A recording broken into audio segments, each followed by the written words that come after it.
What is up, you guys? Chet Guthrie, the Dream Poet here, coming to you all with another live podcast series in my series, Fascinating People and Extraordinary Stories. Thank you all for coming on tonight. Tonight, I have a very interesting individual. He owns a very interesting museum with several, well, as I should say, paranormal artifacts. Anyway, it is the nationally known museum archive of the afterlife. If you all have seen the Conjuring series or the Conjuring movies, you will know Ed and Lorraine Warren. They would take in artifacts that people wouldn't necessarily need or want. Well, Steve Hummel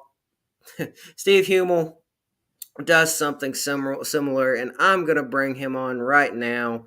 And anyway, welcome, Steve. How you doing? Doing good. How you doing? Just winding the day down today. So Cool, not cool. too much. Same here. Same here. So anyway, so just tell us exactly how does a museum like this come into being, so to speak? Well, when I started this museum back in 2011, um, at the time I had a small diner and I had a gym slash fitness center.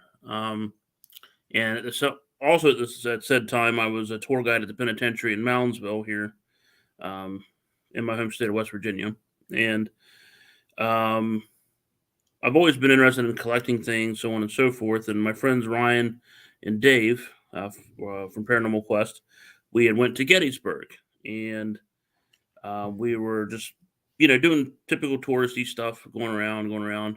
But we had set up to do a meet and greet with Alexandra Holzer at the International Museum of Spiritual Investigations. Now, this that museum's no longer in existence, but after being there, it kind of gave me an idea of what to do with an empty room that I had at my diner back home.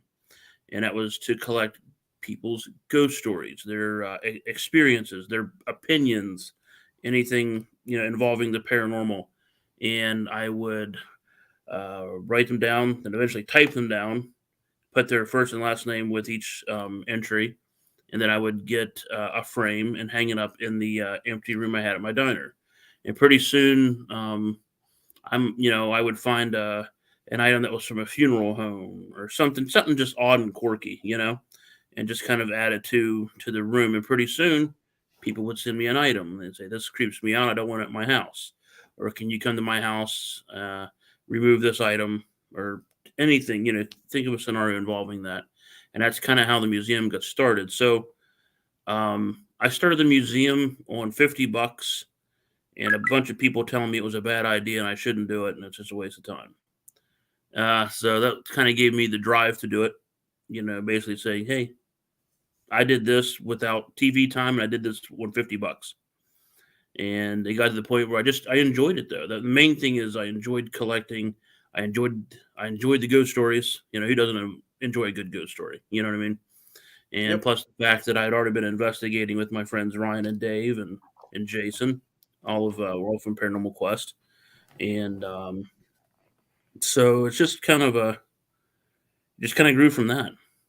I think you know I started collecting before it became the popular thing to do, and I felt that not only do some of these items need to be um, out of the main line, out of the populace, because some of them are dangerous. You know what I mean? Some of them are very dangerous. That I felt it was important to also educate people on having items in your house like that can be causing harm. Because a lot of people, like myself, I love going to antique shops. I love collecting odds and ends stuff. So you don't know right out of the get go, is something going to come home with this item? You know what I mean? Yep. And that's pretty much the main thing that happens. People will say, "Hey, I bought this at this antique shop, and about a week after it being in my house, weird things started happening, and this, and that." And then sometimes they keep the item, sometimes they donate the item. So That is fascinating. One second. Let me bring this slide up. There we go. But anyway, yeah, I mean that's fascinating. One second, let me. There we go. Sorry, I had to move the laptop a little bit. So anyway, in this slide that I created, there are a few artifacts that I was kind of wondering about. Okay. Uh, I think the first one, which is what I've seen, especially by some of these vloggers like Jacob the Carpetbagger or what have you, they have filmed this as well. But this is a well, the execution cap from West Virginia State Penitentiary. Now, what exactly is the story behind this? Well, that picture there, that kind of brings back some memories. That was from one of the locations the museum used to be at the former Sanford Community Center. Unfortunately, that building has been torn down by the city, and it's a Ooh. kind of a sad story. It was a very active place. I lived next door to it. I went through sixth grade to grade school there, so it was a very important building to me. But the cap there in the picture, um, I found off of a private collector, and she said her and her partner that they buy and sell antiques and flip antiques, that they had gone through a storage locker in rural West Virginia, down around Clarksburg, West Virginia, and they were told by the person who was selling the items out of the storage locker that it all came from an estate sale in Moundsville. And they said they found a bunch of old, like, glass bottles a person collected, just anything odds and ends, and then they came across that cap that was wrapped up in one of the boxes. And at first, I was like, come on, it's you run across a lot of reproduction stuff like that a lot, and but the one thing that they were going over that really got my attention was how they got it, where it came from, and the main part is all um,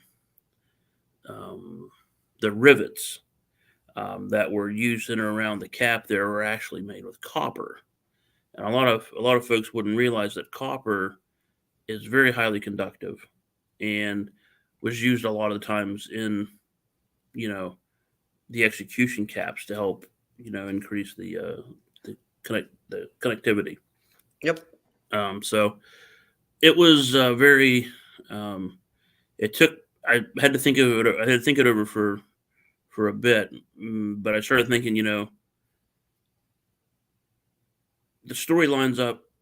It's in the state of West Virginia, and the fact that it doesn't look like a lot of the other caps that you see in other pictures from other states' facilities was very important, because one main thing a lot of people don't realize, that being a tour guide that I knew, was that Old Sparky, the chair itself, was designed and built by an inmate. It wasn't ordered from externally, it was built in house, as was the cap and other items needed to create, the electric chair and what all was needed for it. So when I looked at, she sent me a bunch of pictures closer up to it. I could see how um, the leather looked of the period. Leather was definitely had been soaked in the past, where you would have water on with the sponge, that they would put on the inmate's head. Um, you could even see underneath two of the cross beams where the attachment was, because it actually had melted marks from the clips of the actual cable coming, or cord, if you will, that was hooking up to the actual cap. So there's a lot of indicators to me that helped me feel comfortable with um, purchasing it. And everyone at the penitentiary, myself included, had always been told that somewhere between 1959, which was the last execution in Old Sparky, up until into after the prison closed in March of 1995, no one had ever seen the cap.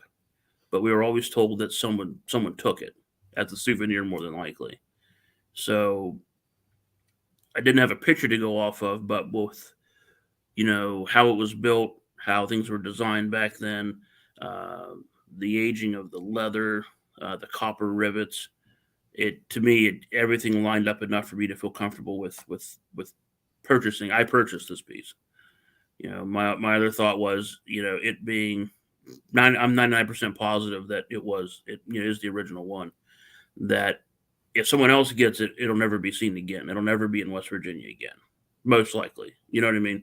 Yep. So, and the lady was like, if you can prove, because I told her, I said, I'm a tour guide here. I'm working here right now. And she said, well, if you can prove that to me right now, I'll give you a little bit of a discount on it. So I walked over from uh, the counter there in the gift shop at the penitentiary, and just held my phone up like this and did a selfie with old Sparky behind me. And she honored that, and I paid for it, and it was in the mail the next day.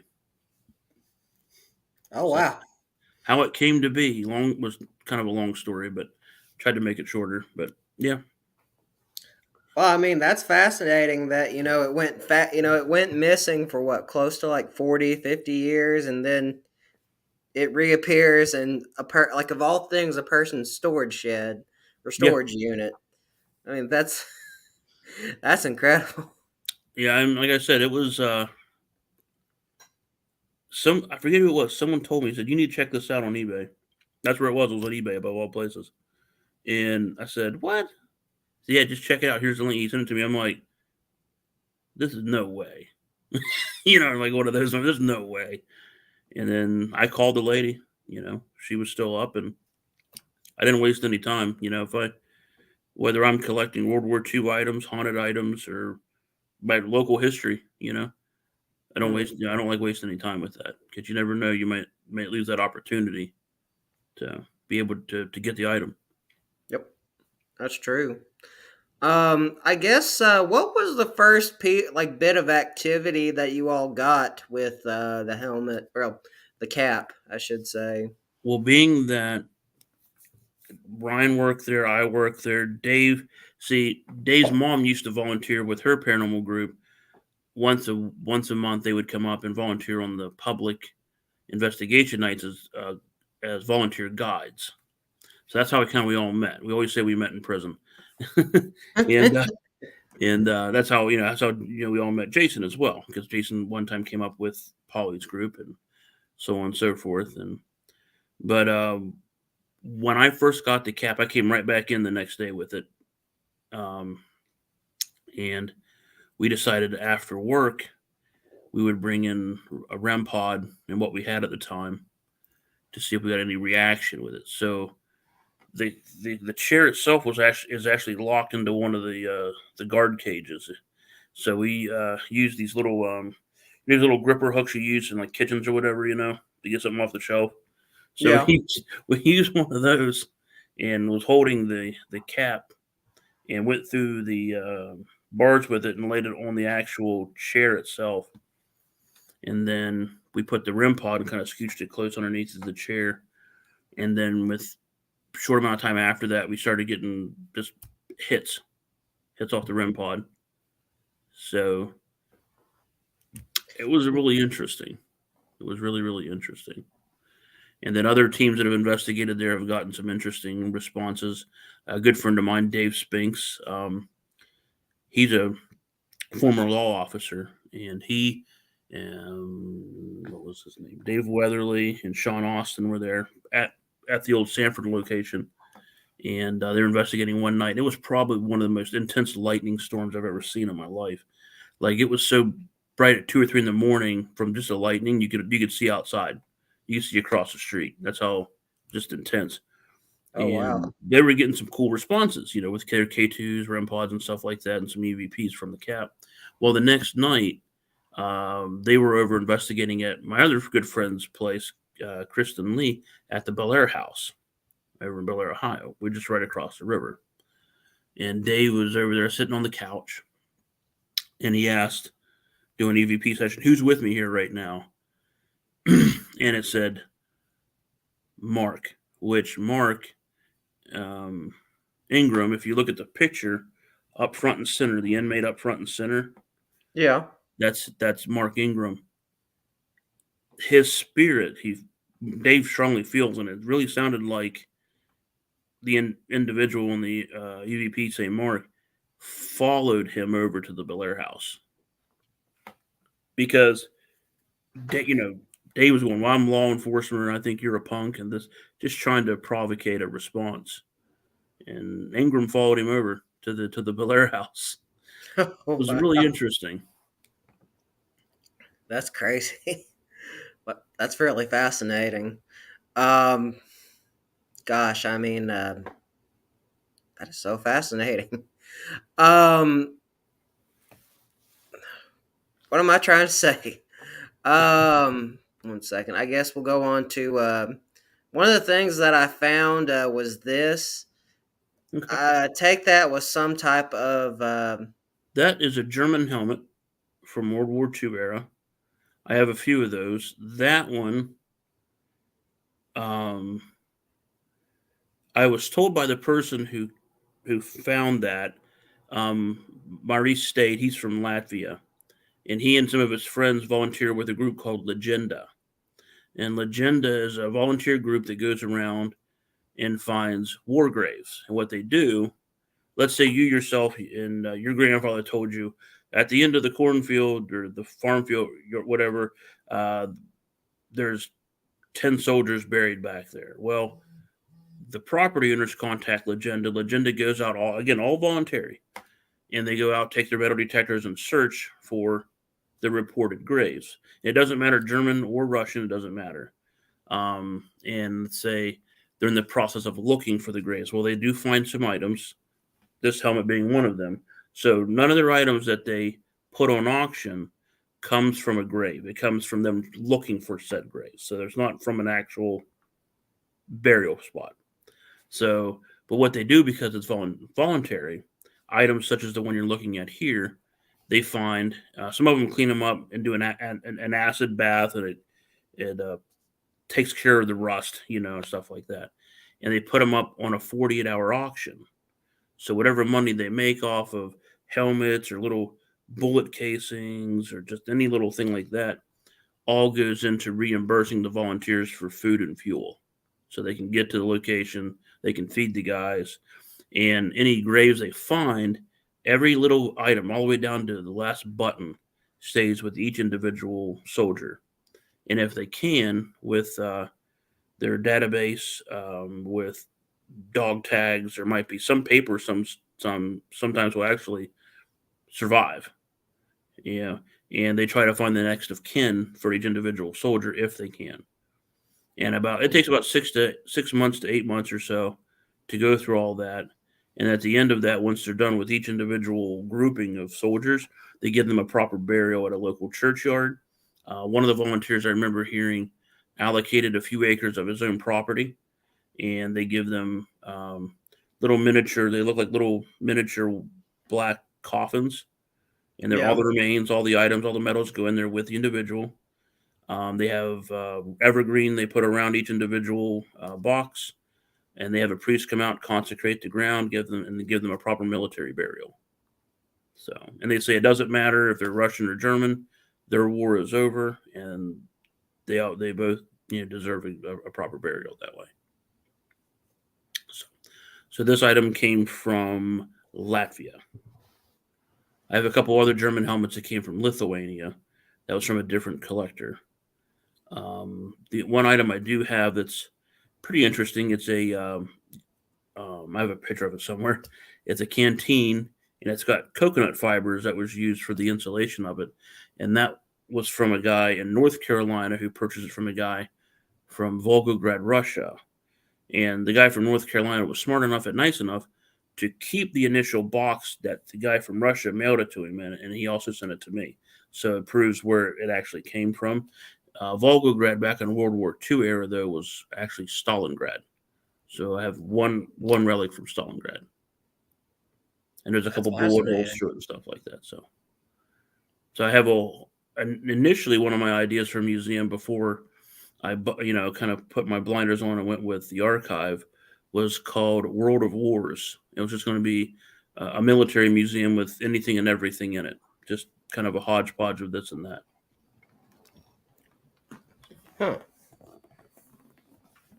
That's interesting. Speaking of that, This kind of goes with something similar. I ironically, it was at a antique store, but I had purchased a bayonet from. It was a bayonet that had been found in Fredericksburg, Virginia. Pardon me, Fredericksburg, Virginia, and I don't know what it is. I mean, I do know that there is some sensitivity that runs within the McCoy and Guthrie bloodline, Okay. and it's just like every time I hold it, I mean, I just feel like I get this imagery of like someone actually getting like stabbed, like hearing screaming, and anyway, but You'll have that. You'll have that. Yeah, that's that can happen with certain items. hmm, but I don't know. I mean, nothing crazy has happened, but I think it's just the residual energy attached to it. Right. But so anyway, I guess like what is some of the has there been like any activity attached to these helmets by any chance or I feel so. I think a lot of people, with the way the museum's laid out, a lot of people kind of that are investigating kind of forget about the military room. Um, but yeah, there definitely is a unique aura to them. Yeah. hmm. Like I'm kind of curious like is there like any particular entity that makes itself more well known than the rest at the archive? Well, yeah.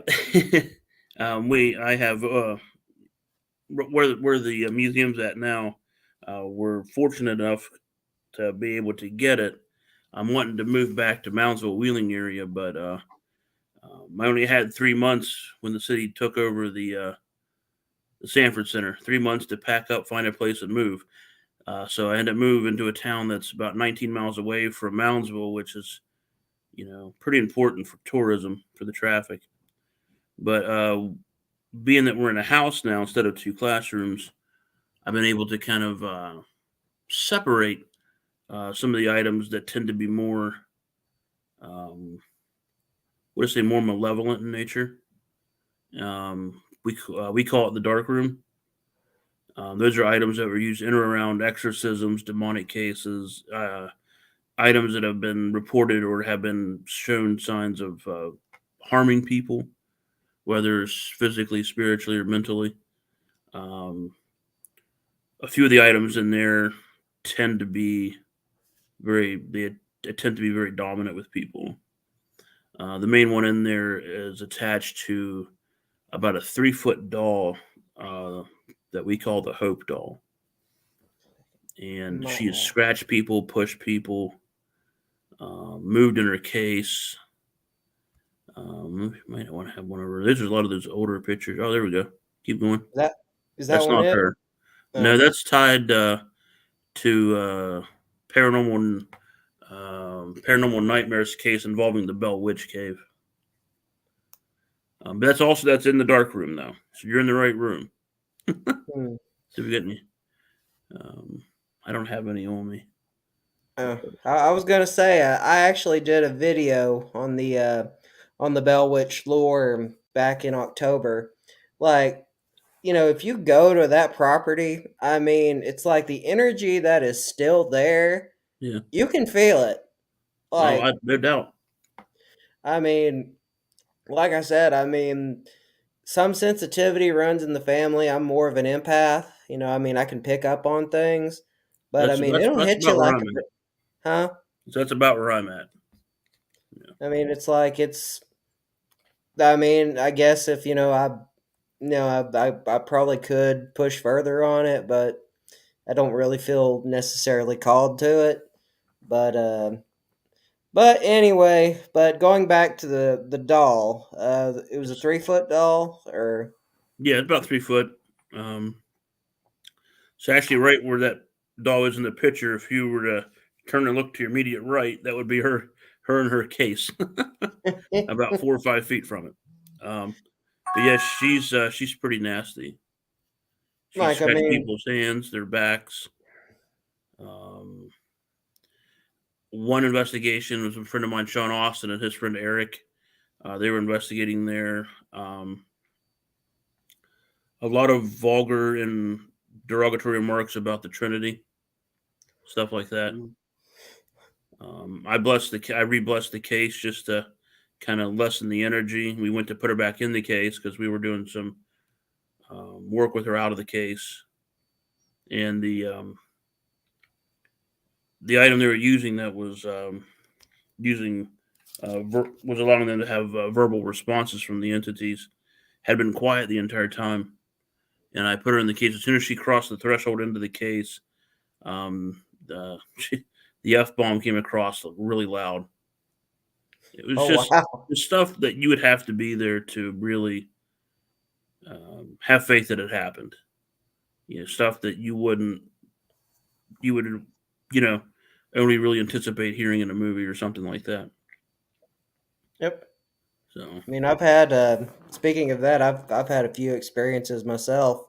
Actually, I used to before I moved back to Tennessee. I lived in Jacksonville, and for about 7 months, I gave. Oh, actually, let me see. There's somebody who gave a comment.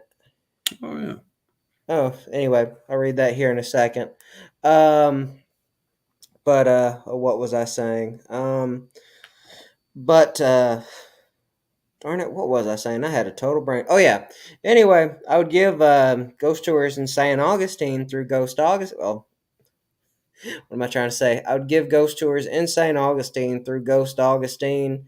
The company is owned by Jonas Brehammer, super nice guy. But some of the stuff that I saw on the job, I know what you're talking about exactly. Like you would have to be there yeah. to understand. Like, okay, this is a big example that I saw firsthand, and it was the strangest. Like, it is the first like really big piece of paranormal evidence like I ever saw like with my own eyes. But what had happened? We had what we called the shotgun house, and the shotgun house was a house from the 1920s.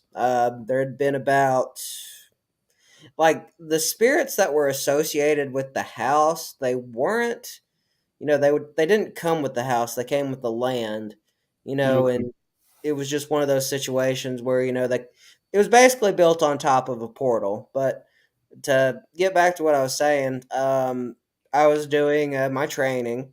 We went into the house and we had this room that we called the Wild West room. And at the far end, Steve, in this big wooden chair, I see this big shadow just sitting there watching me. And I'm like, I wasn't scared. I mean, it was one of those moments where, Your my brain's trying to body, process it. yeah, I'm like, am I really seeing what I'm seeing? And I mean, I could feel it glaring at me, and I was like, you know what? I'm gonna pretend I didn't see that, and I'm gonna walk off. When that happened, this couple, I forgot where they were from exactly. They had an SLS camera. Anyway, they take it and they point it over to that room, and boom, it picks up a stick figure sticking there, sitting there. No So, kidding. and I'm like, well, I know I'm not crazy. But I mean, but like I said, I totally feel you. But I guess with this particular entity, like you all know the story of how it became attached to this doll, or No, I have a friend of mine. Her name's Judy, and she buys and sells like antiques from like um, oh, what do you call them? Great, I can't think of estate sales. Words are hard yeah, today, apparently. Once in a while, I'll get a phone call. Hey, Steve, I have something for you. That's her typical her typical sentence. And she called me. It was on a Sunday. I remember like it was yesterday. And she said, Steve, I have something for you. I'm like, well, I'm in the middle of watching a football game. Sundays are my day off. You know what I mean? I said, well, cool. She tells me, that it's kind of creepy and this and that. I said, okay. I said, well, I'll be out and about tomorrow on Monday. And she says, no, I don't want it in my house. I don't want it in my truck. And the way she said it, I could just tell by the tone of her voice that because she's normally very vibrant, very happy go lucky, just a nice lady. And I'm like, Okay, I could be outside in 5 minutes. And no more than 5 to 8 minutes after we hung up the phone, she was pulling up my street. And I'm like, this has got to be something really messed up. you know. So she pulls up in her truck, and it's an extended cab. So we open the normal door, then the little side door thing, and whatever it was wrapped up in a dirty looking black garbage bag. And from the looks of it, being it was a 3 foot doll, I'm thinking, is that a dead body, Judy? Yeah, that's just my sense of humor. She says, Yeah. no, but here. And it was rather light.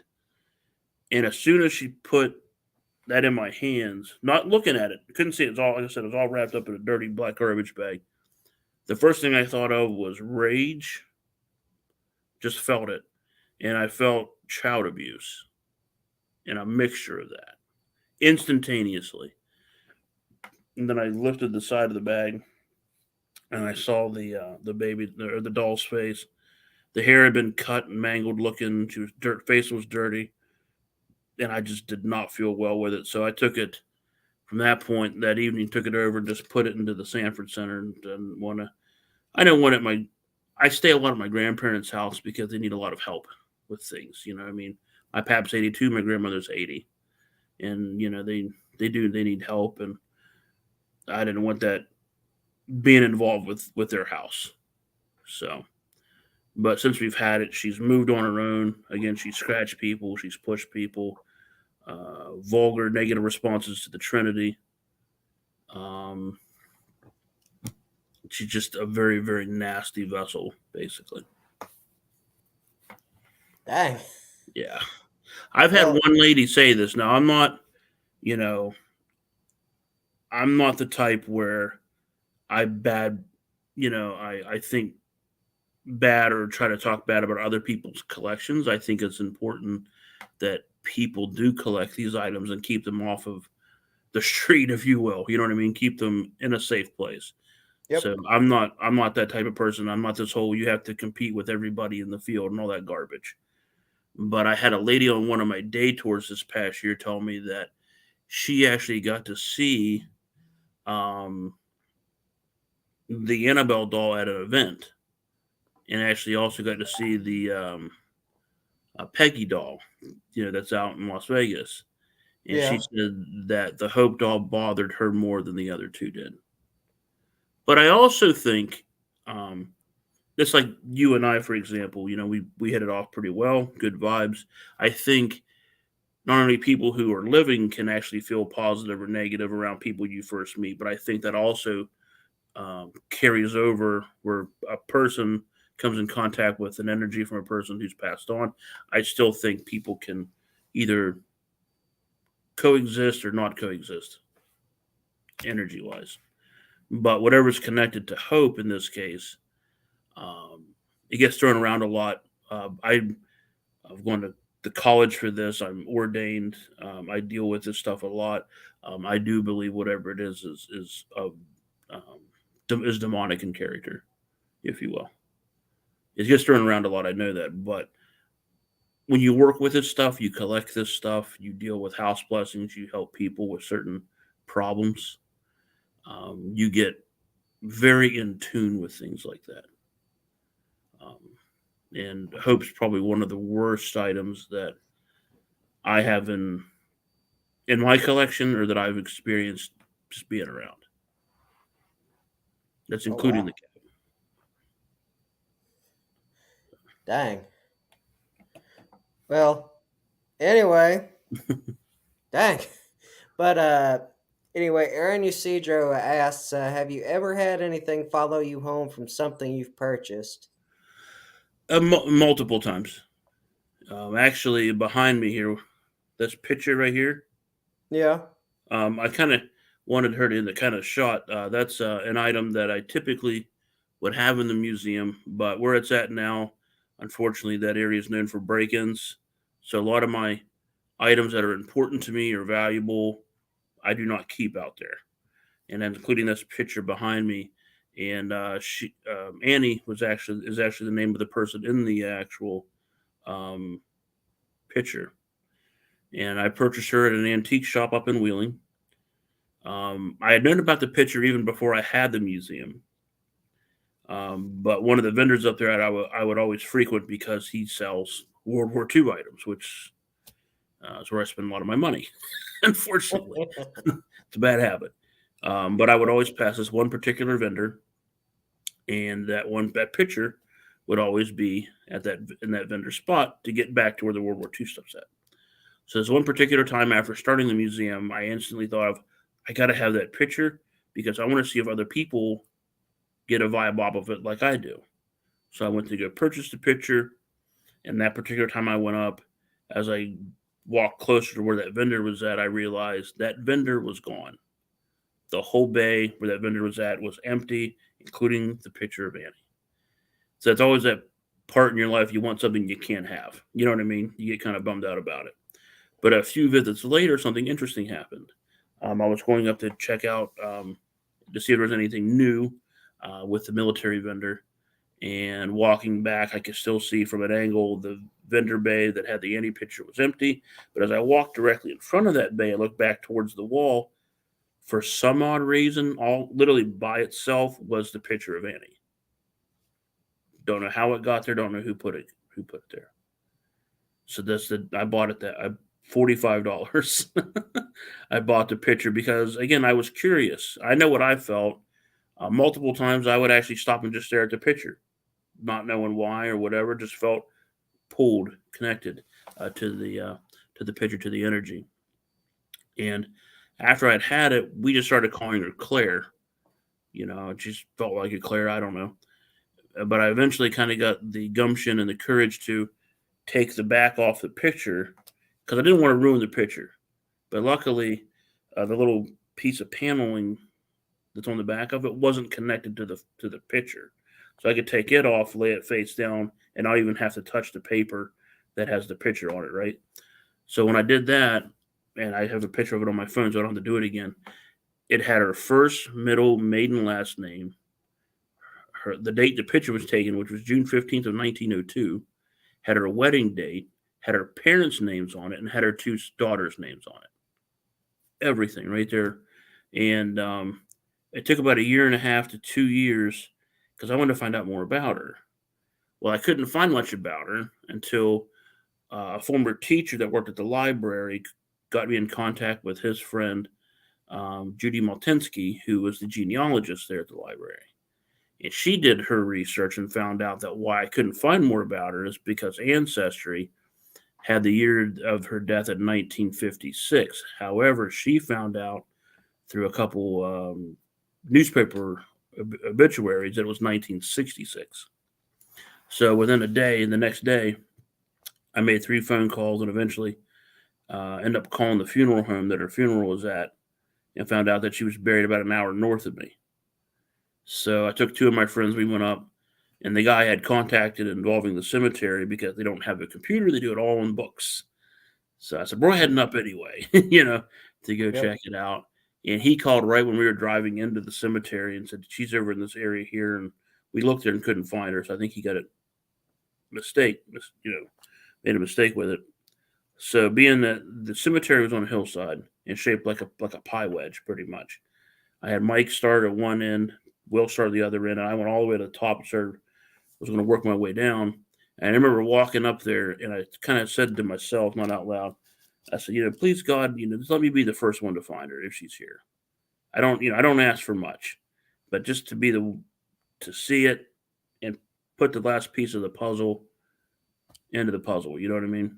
And no more than 20 steps away, I look up and I see a marker with the name Ledger. I'm like, that's weird. That's her married name, but I knew she got a divorce. And I'm like, who gets married? Who gets buried with their ex-husband? And the thing is, I knew about the divorce. I knew where he was buried, but I never bothered to go look because I'm like, again, who gets buried with their ex-husband? And right down in front of the marker was her gravestone. And I'm sitting there staring at it. I'm like, 2 years. This could have been done in two years ago if I would have just came up and looked. So, but she was right there, and there's some other cool experiences. She had followed me home a couple times to to go back to the what Aaron had mentioned. She followed me home twice, but it was kind of like in a dream state. It was kind of interesting. Um, I remember being asleep, but I remember looking across myself sleeping in my bed at the door to my room, which opened. This happened twice. And she walked in, and it's kind of in the dress she was wearing in the picture. And she just kind of walked toward the bed, and then I woke up. And the second time she walked, did the exact same thing, same dress, everything. I can even see the moonlight coming through my room, through my windows and stuff. She walked through, and then she turned and sat on the bed. But as she sat on the bed, I woke up. I didn't feel anything. I didn't feel like any pressure on the bed or nothing like that. It just I became aware. That's all I can describe it as. But she responds very well with pendulums. Yeah. I think working with her and communicating with her really helped me learn that um, not every spirit's going to respond to all these new gadgets we use because they're looking at it like, what is this? You know. Yep. But if you use a lot of the old stuff that they might be familiar with, I think it makes them feel a bit more comfortable. Yeah. I mean, I totally agree with that. Actually, there's a good example of this. This was when, well, I was, my father and my sister had come down for Labor Day weekend in St. Augustine, Florida. We did the Dark of the Moon tours, that St. Augustine Lighthouse does. Well, we were in the, I guess it would be the not captain's quarters, but the living room area, lightkeeper's house. There we go, Okay. lightkeeper's house. But anyway, while we go in there, mind you, like there are only like two spots in this entire lighthouse that have electricity in it, and I was at neither spot, but I had a K2 meter. I was like, I mean, there was another person that had the K2 meter, but I had it out, and of all things, I had some work pants on and boots, and one of the particular spirits that's been or was known to kind of like frequent that area. He was the well, not the caretaker. He was the oh gosh, I forgot his name. He was the assistant. He was the assistant lighthouse keeper. But anyway, it's like we just started asking him questions, and he's like, we asked him, do you like that we're here? And he's like, and we just said, green for yes, red for well. And anyway, you could see it like flicker into the red, and well, anyway, he didn't want us there essentially, but anyway, she asked him, this guide, and she says, "Well, hey, were you a good man in this life?" And you could see on the K2 meter that it slowly kind of went back, like kind of like, yeah. Yeah, maybe. I mean, he was, but one of the things that's been known about him as well, he like when he is present, some say you can smell a cigar smoke, and this happened with my boss at the time, Jonas. But I think well anyway. But by the way, Aaron says that's a dope picture, by the way, and that's so bad, a dude. Yeah, I appreciate that. Anyway, let me see. Speaking of dolls, oh, this one, Little white this one there. one, huh? Little The white one one that's there in the martini shaker glass. yeah. Yeah, that's Ashen. We call her Ashen. She was one of the first two in the collection. Those were donated. I had been working day tours that day, and they were donated. And sometimes, unfortunately, my old volunteer Will wouldn't always think to ask him what the story is behind them. Always said this lady came in with that doll and our Sarah doll and said, "These dolls creep me out and you can have them." And then she turned around and walked out of the museum. Unfortunately, um, that's pretty much what happens with some of the items. But then again, that's why we're really welcoming. And of course, I'm always really curious to see what our guests pick up off the items, whether it's on a day tour or one of our night investigations. Hmm.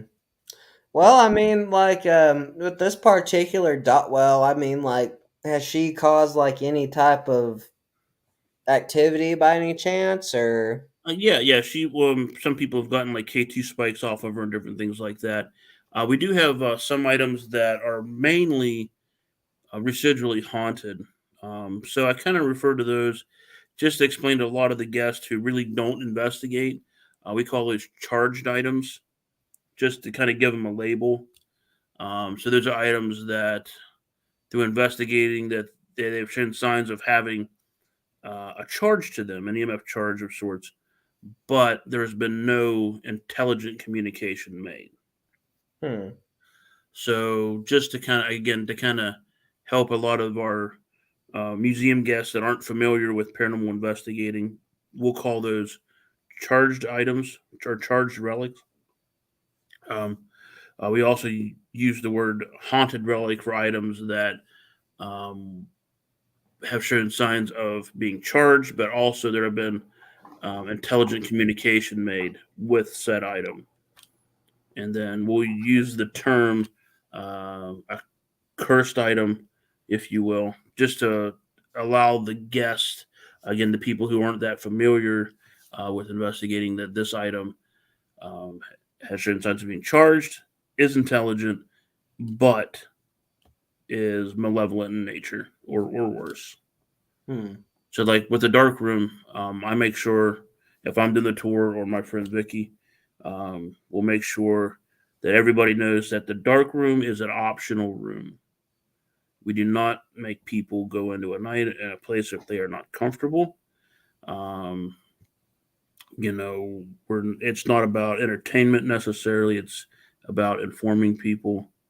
I mean, yes, there's some entertainment aspect with it, but you're not going to find fishing string, duct tape, and pre-recorded sound Yep. effects with the rooms. I make a point, and I always have, to keep the museum as transparent as possible. So you can look under a table, you can look this, and that, and you're not going to find any trickery or anything like that. It's not about that. We tell people, if you're investigating and you don't get something, it was an off night. You're going to have that. You're going to have nights where um, there's nothing going on, and you're going to have nights where we've had some people leave early. We've had some Hmm. people in the day, daytime, not even come in the building or not go in certain rooms. You know, just we leave it up to the entities. Hmm. I always, if I get a chance to, and we get there early, I always try to go through the museum and say, hey, we're having a group come in tonight. You can communicate if you want to. I kind of let them know ahead of time. Hey, people will be coming in tonight, and you can communicate if you want to. Hmm. I don't treat them like they're a sideshow, uh, Hmm. some kind of carnival or something like that. It's not what it's about. Yep. I agree with that. Um, this actually makes me think about. Oh gosh, I mean, it also makes me think about the shotgun house that Ghost Augustine has, but it also makes me think about. And you may have actually heard about it too. It's down. It was down in St. Augustine. It was the. Gosh, I know it was or they called it something like the Irish pub or something like that. But on the second floor, I forgot exactly what had happened.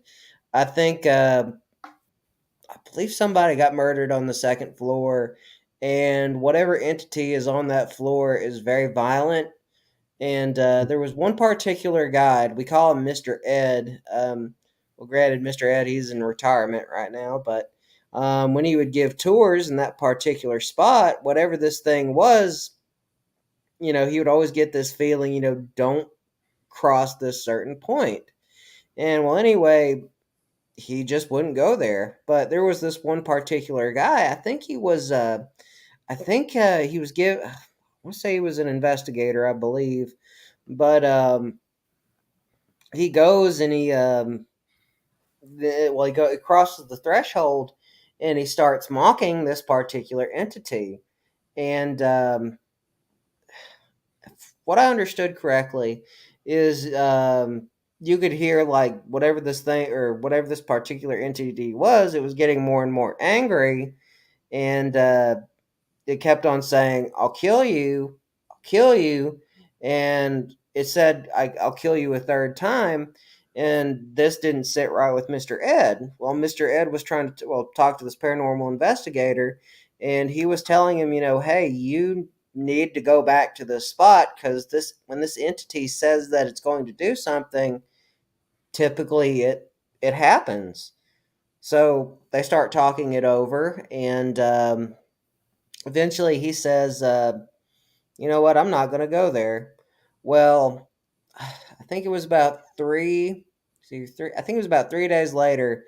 Um, it was either like 3 days or 3 months. Sorry, my info is a little, my memory is a little bit foggy, but long story short, Mr. Ed calls this guy back, and well, anyway, come to find out, the guy had died. I forgot like what exactly killed him. I think it was like a heart attack or something. But anyway, I'll try to find the particular article because I know I mean because I know there's a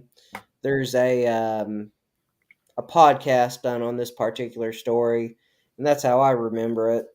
But anyway, yeah, St. Augustine has a Oh few yeah, I nights. bet. I I did. mean, 'cause I what? lived down in Lake Wales for almost 2 years. Down much more the center part of the state, but I always heard a lot about the ghost stories of St. Augustine and whatnot. I mean, it's but what am I trying to say? God dang it, Steve! What am I trying to say? It's late tonight. But anyway, yeah. I mean, it's like especially giving ghost tours. I mean, it's just like there will be some entities that will bother you. Oh yeah. I mean, it's like, but anyway, guess let's get on with a few more questions. Um, I saw this. Like, is that a skeleton that's in the box, or what is that exactly? That is a casket that I own, and that is not a real skeleton, but it's taking up the space until I get my first full skeleton. So, but no, that is an actual casket that I have. And what I did is my friend had a one of those life size skeletons you put up for Halloween, Yeah, and it kept falling apart. So he said, "This needs retired." And I said, "Well, I need something to put in here until I get my real skeleton someday." So that skeleton, he would always dress up in a suit tie and put a Nixon Agnew pin on the lapel, and he would always have it up with his hands up with the peace signs like Nixon used to do. So yeah. he would dress it up as Nixon for Halloween. So that's Richard, um, and he's been retired. So, but what I did is I put it in there, and I had one of these very sheer black curtains. So I laid it on top of it, so it kind of died down the plastic sheen that would reflect from the overhead lights. Oh goodness. So it'll be there till I get my first skeleton for the collection. I have a skull though that was donated by an elderly man who collected odds and oddities and stuff like that. And he and his wife visited one day at the old Sanford location and said, "I have something in my collection that you might be interested in. Let me think about it, and I'll get a hold of you." He called me later that afternoon, and he said, "I think I'm ready to get rid of this. I'm at an age now." He was like 81. And I'm at an age now where I want to start passing on my prized possessions that to people that will I think will take care of them. And I said, "Well, sure, I'd be happy to take care of anything that you'd feel that I should have." He said, "Well, I'll be down tomorrow." Okay. He drove all the way back down about 2 hours away from I think New Bethel or something like that, up north of Pittsburgh. And his wife stayed in the car, and he walked into the Sanford Center, and I was upstairs in the museum, and he is here. and he hands me a box, and I open it, and it's a human skull. Oh, I'm like, okay, which I've kind of always wanted one for the collection, but they're expensive, and hard yeah. to come across legally. Yep. And he told me again, I want you to take care of it. And he said, I got this when I was about 8 years old. I'm like, 8 years. interesting. But he grew up in northern New York, and he, at that age, wanted to start his own actual museum. So he said, I started collecting like turtle shells and different rocks and stuff I'd find out in the woods. Well, he said, my dad took me to visit my grandfather in New Jersey, and he let us go through his attic and found said skull. Now, mind you, it's been surgically cut on top for like study for school, because his dad told him that it had come from Penn Medical School when he went to school to being a doctor there. So apparently his dad or his grandfather stole it from the college, apparently. So, but he said more likely those back in the day would come from like the Bowery, the slums. When someone passed away, no one would collect, or claim the body. They would just go to become cadavers. So that's the story that I was given by this 81-year-old man, and he even wrote down and typed it out and everything. I'm passing on. You know, we call him Horatio. So I don't know who it was. Horatio. That's the first name that came to mind. We'll call him Horatio. That is interesting. Yeah, there's Oh, some. I think the weirdest thing,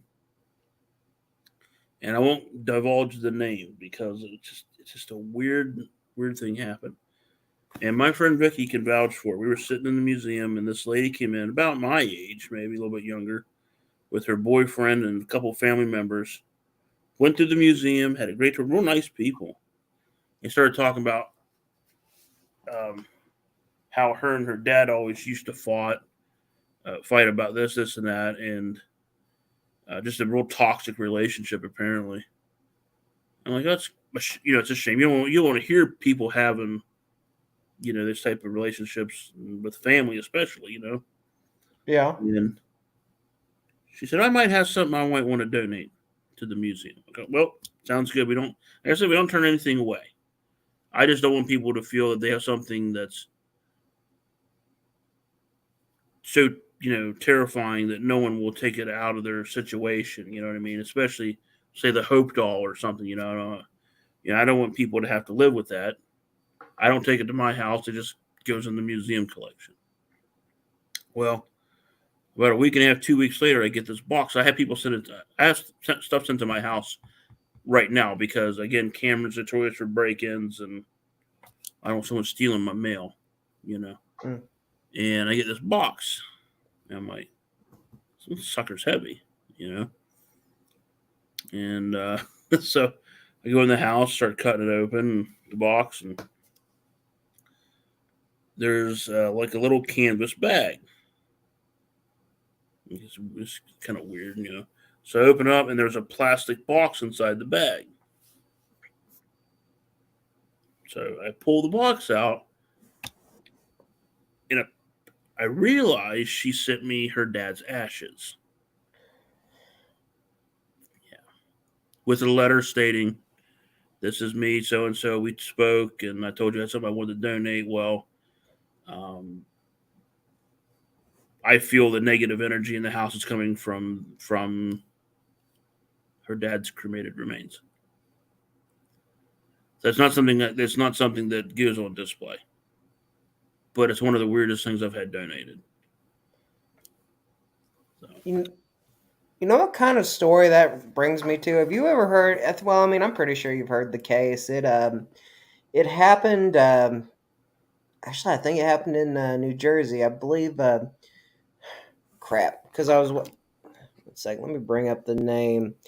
So I'm trying to remember what it is. But it's like his grandfather supposedly like came back from the grave, and they called him the Rain Man. It's like, like wherever he was, like, rain would appear, and they would take him out of a room, and it anyway.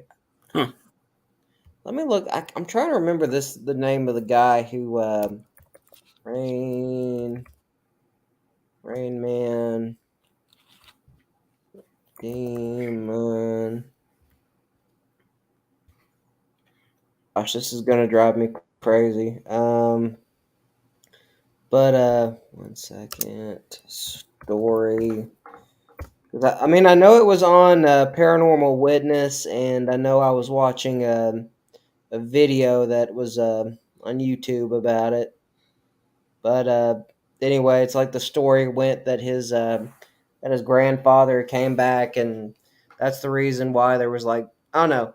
I mean, there's a lot of discrepancies in it, but it just, like, hearing the story of those ashes makes me think about that story. Yeah. But I don't know. That's interesting. I mean, of all things, I really wish that I don't know. Then again, I'm kind of tired.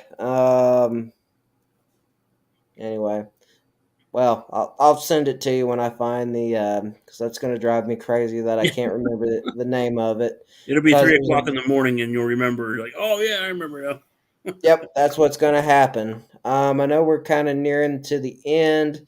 I think we got enough for one more, Okay. and I saw this one particular picture right here.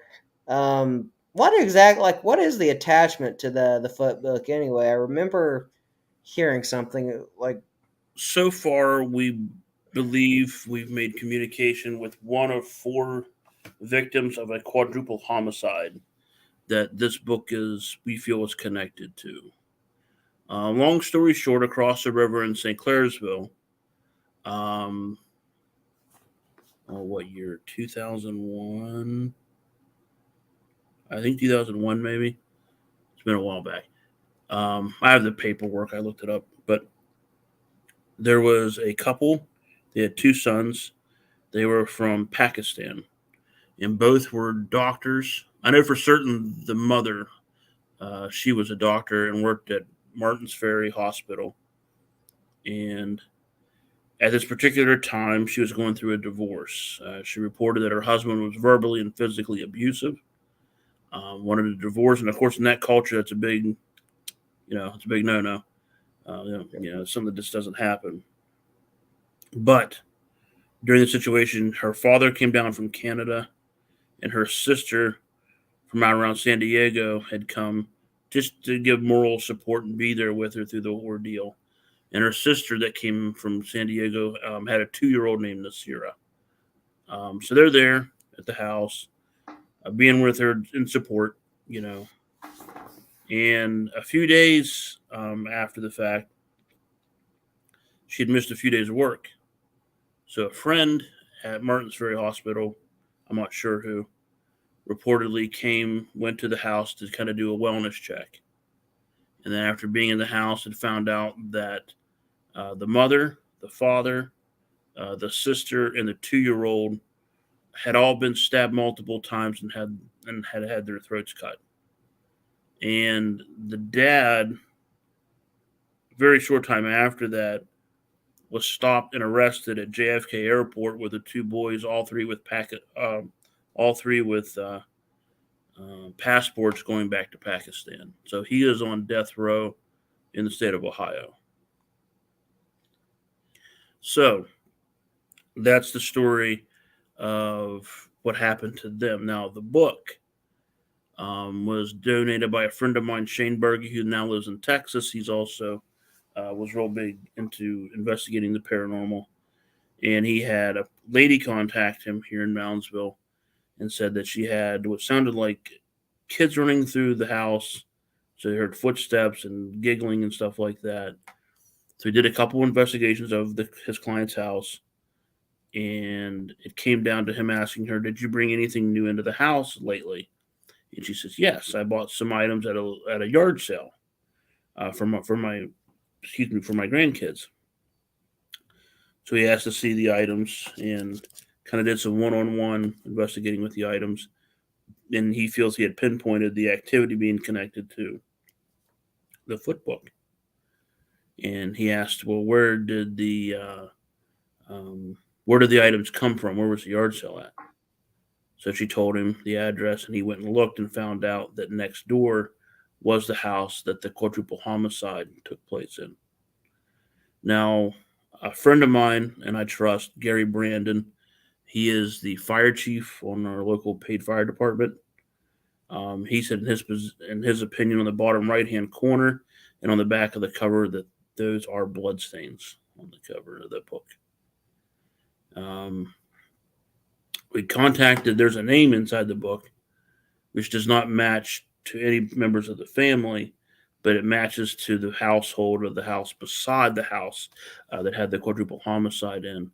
And he claims that was his book, that his grandmother gave him the book. But, you know, who's to say that the book wasn't gifted to his family when he was younger from that family, or somehow it crossed ownership that way. So it's an interesting story. It's an interesting history with the item. It's actually made a couple top 10 most haunted items on YouTube, which I didn't know about until they actually posted the videos. Oh wow. And it kind of bothered me because they said these are cursed items that you should never have, and I'm like, yeah, but it's not bad. It's not Yep. like the Hope doll. It's not like, but some people that really don't investigate, I can kind of see how they wouldn't want it in their house. So, Yeah. but we feel that the 2-year-old is connected to the book. Hmm. It's a very sad story. Oh, definitely. That's really sad. Like, gosh. Well, I guess this is I guess we're gonna call it for the end of the night then. A lot of fun, man. I appreciate it. Thanks for having me on. Oh, no problem, Steve. I mean, this is great. This is really great. Especially, like I said, when I first heard about the museum, I saw it through when Jacob the Carpetbagger went there, and I was like, this place is so Yeah. cool. He walked in, and I'm like, he looks familiar.